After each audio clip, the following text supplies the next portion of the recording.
I've been facilitating retreats and self-inquiry for 17 years.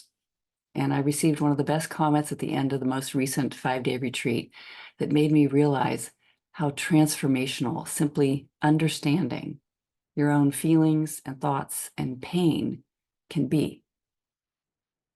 This person said, she wrote to me, the biggest thing I took from the retreat was an insight that was not exactly new, but not truly grasped until now.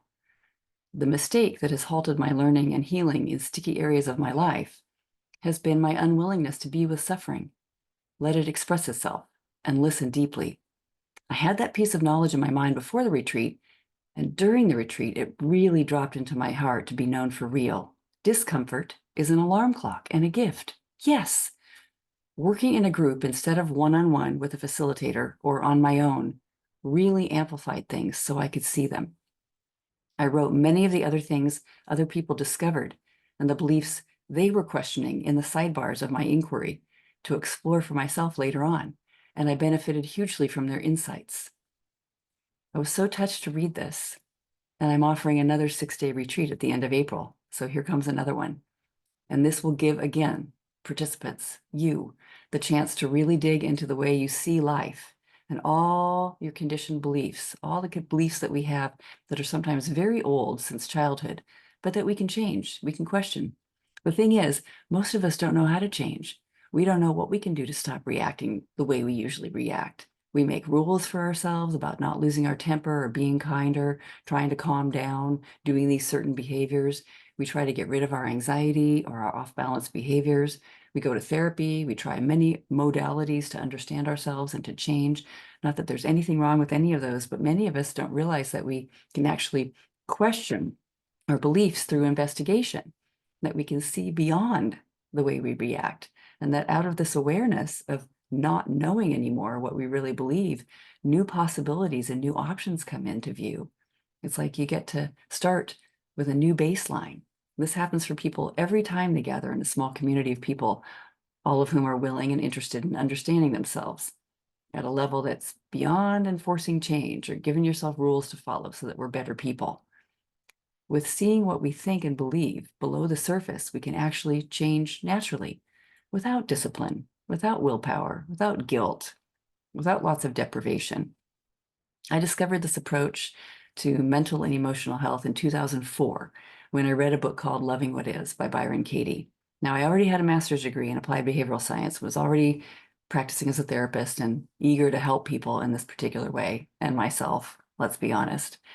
But now, self-inquiry is really offered in many therapeutic modalities and spiritual ways of seeing life, but I never really understood it before then. Doing the work is a way to return to peace and happiness and empowerment by having a different conversation with your own mind and your own feelings, one that's not constantly pushing to fix yourself, but instead fosters curiosity and compassion with your suffering. Hello, I'm Grace Bell, and I was once miserable, like overeating. I had different obsessive compulsive behaviors. I was obsessive about relationships and success and worried all the time, anxious, and a people pleaser. I did group therapy. I sought help in a huge long list of ways, but then I bumped into the work of Byron Katie, or also known as inquiry-based stress reduction, mindfulness, and I incorporated it into my life in my own way, as everyone can do, and noticed I was slowly and steadily becoming a more honest, more sane human being. I'd love to have you join me in the most wonderful explanation ever, our thoughts about life. You will learn so much by gathering on retreat to question your stressful thinking with other people doing the same. The next retreat is April 30th to May 5th in Northeast Seattle, where I live. And I want to share one more meaningful quote that came from a person who just participated in the most recent retreat. She said, "You are truly masterful in how you facilitate, Grace. You are so deeply at home with the work. You have made it your own without deforming it. You have clearly experienced really deep insights about how the mind works, and it all comes through in how you lead the group. Firm guidance from a place of experience and insight and infinite openness to whatever comes up. Deep admiration and gratitude for the offerings. The work with you feels so alive." I'm so touched and honored to have that be the case. And that is from practicing, and anyone can do it. If I can, you can as well.